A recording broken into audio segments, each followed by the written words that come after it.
In this video, I'm going to share 6 critical money lessons that can transform your financial future. Whether you're just starting out in your 20s or if you're a seasoned business owner making 7 figures, these lessons can apply to anyone at any age and at any income level. As a certified financial planner with 15 years of experience and working with hundreds of clients, I've witnessed firsthand the common financial mistakes people tend to make. But here's the thing.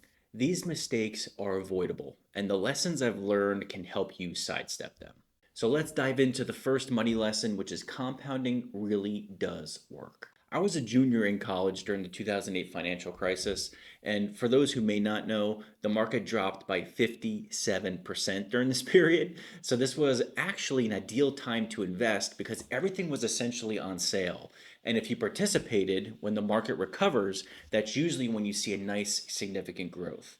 Unfortunately, I wasn't investing back then. Instead, I spent my money on unnecessary things when I should have been opening a brokerage account and putting in $100 a month into an exchange traded fund or an ETF focused on growth. To really grasp the power of compounding, here's an example. Imagine you had a penny that doubled in value every day for 30 days. On day 1, you have 1 cent, and by day 30, you would have over $5 million. This illustrates how small, consistent investments can exponentially grow over time. Now, let's pretend I had invested $100 a month when I was a junior back in college into a growth ETF, getting 10% for 16 years. I did the math, and I would have just over $47,000 now. Now, that's a substantial amount for $100 a month in an investment, but the key takeaway here is that compounding takes time. So, the sooner you start, the more time your money has to grow, and consistency will be crucial. If you've just started a job, set up a retirement account and start contributing. If you've been working for a company for a really long time, make sure you're taking advantage of your company's 401k plan and getting the company match, which is essentially free money. Now, also make sure to double check that you're actually enrolled in the plan because it's not always automatic when you're first hired. Usually, you have to check a box, but for most folks, they can get that set up. Now, for business owners, if you're self-employed, you can set up your own retirement plan and set it up and start contributing on your own. Money lesson number 2 is debt can also compound and work against you. All right, so let's break this down. Imagine you have $5,000 on a credit card with 25% interest and a $130 minimum monthly payment. If you only make the minimum payment, it will take you 6 years and 7 months to pay off that credit card, costing you an additional $5,200 in interest. Now, if you have a $15,000 on a credit card with the same 25% interest, your minimum payment's $350 a month, it would take 9 years to pay that card off, and you'll end up paying $23,000 extra in interest.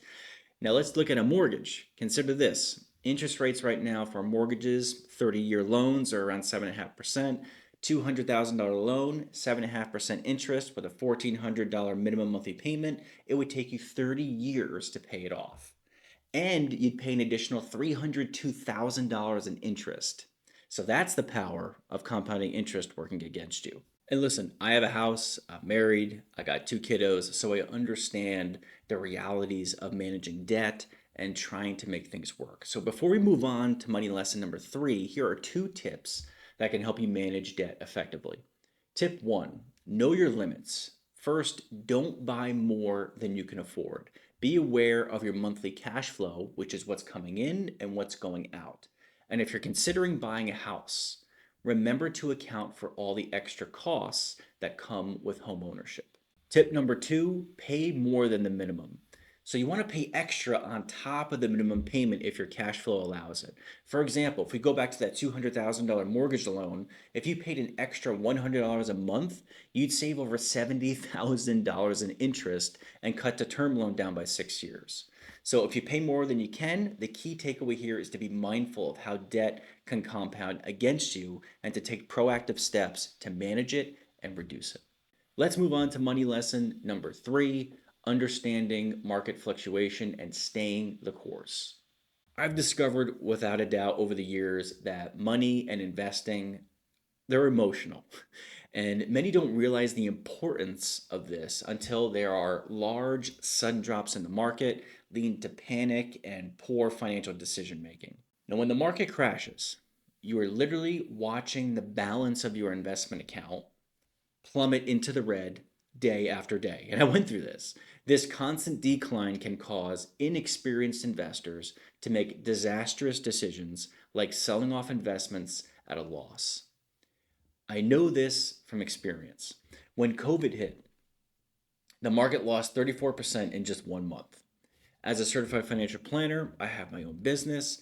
I manage other people's money. So during this period, some clients were calling me considering selling their positions because they couldn't bear seeing their investments decline any further. Thankfully, we didn't sell because in the end, after through much conversation, we talked about the money, the goals for the money, and that it's meant for long term, 10 plus years.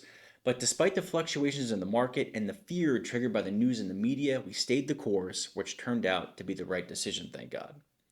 The point I want to stress is knowing the game you are playing. The only way to do this is by educating ourselves. So I highly recommend the book Money Master the Game by Tony Robbins. I have no affiliation to this, but he does a phenomenal job breaking down simple, actionable strategies anyone can implement.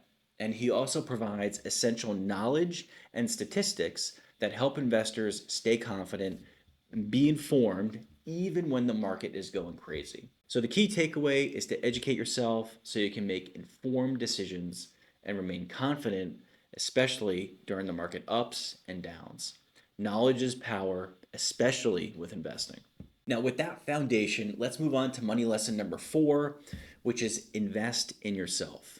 I've spent well over $100,000 on improving my skills, my health, and career, and it has made a significant impact on my life. I've invested in my financial planning education, my certification, maintaining continuing education credits every year, and buying courses, especially on marketing and business. So, beyond the financial investment, I've also dedicated hundreds of hours to my health, my family, and my business. However, I didn't start doing this consistently until I was probably in my mid 20s. If I had started earlier, who knows how much further along I'd be in my career and my life. So here's how I'm investing in myself currently. If I want to learn a new skill, I seek out experts who have mastered that skill. I find them online, I consume their content to make sure they actually know what they're talking about and they're credible. And if they can provide valuable resources, I consider buying them to acquire the skill as quickly as possible. A recent example is a course called the Creator MBA by Justin Welsh, which I took to improve my content creation skills. And again, I have no affiliation with this guy, but I received a ton of value from it. I've also bought 2 books by Alex Hermosi on creating offers and marketing, and I regularly watch his YouTube channel. So these are experts that have taught me a lot, and I highly recommend them, so definitely check them out. But the key takeaway here is to consistently invest in yourself over time. The knowledge and the skills you gain can significantly impact your career and your personal life. And what drives me even more now is the impact I am seeing it have on my kids. And when they see me working out in the morning, they see me sitting down to read, working, consistently on my business, eating healthy food, at least when I try to do my best. But they're noticing this and starting to mirror what I'm doing, and that makes me really excited. So if you have kids, lean into the doing, not just telling. Start as soon as you can and realize that they're always watching you. Next is money lesson number 5. The best way to build wealth is to focus on increasing your income. So while saving and investing are crucial and should start as soon as possible to take advantage of compounding interest, they are limited by how much you can make. Increasing your income allows you to save and invest more. So, how do we increase our income? The key is to acquire new skills and obtain certifications if you can. I invested countless hours of my time, energy, and money into getting my certified financial planner designation, also, known as the CFP. So look at your current career or the field you plan to get into. Are there career paths that offer certifications or special training to increase your skills or knowledge. If there are, jump on them as soon as you can and be intentional about it, because I'm sure some of these paths may be more challenging than others. But the more skilled you are, the greater value you can provide to the marketplace. And this means you can charge more money for your services, hence make more money, giving you the ability to save and invest more on yourself. So if you have a business and maybe you have a team, don't forget to invest in them as well. By increasing the skills and knowledge of your team, you can become more efficient, delegate more tasks, and ultimately increase the value of your business. The key takeaway here is that increasing your income gives you more financial flexibility and control. Invest in yourself and your team to enhance your skills, which will lead to greater income, more opportunities for you to save and invest. Let's move on to money lesson number 6. True wealth is more than just about money. Money is a tool that can provide you with things, control, access, and the freedom to do what you want when you want. However, it's not guaranteed to bring happiness and fulfillment. I've seen this firsthand through my financial planning business, which focuses on helping business owners prepare to sell and retire from their companies. Now, I've interviewed entrepreneurs and many business owners on my podcast who have sold their businesses and then struggled with what to do next in their lives. These individuals have accumulated substantial wealth to the point where they don't need to worry about their finances anymore. They've hit financial freedom.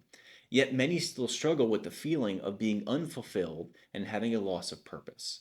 So I've learned that true wealth is knowing what your purpose is in life and being able to do the things you enjoy with the people you care most about.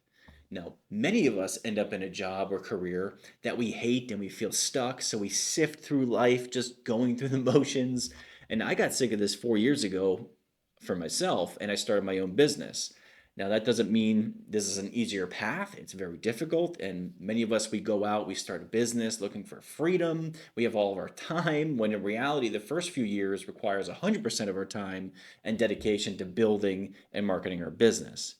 Now, the key takeaway here is that while money can provide many benefits, true wealth lies in finding your purpose and enjoying life with loved ones.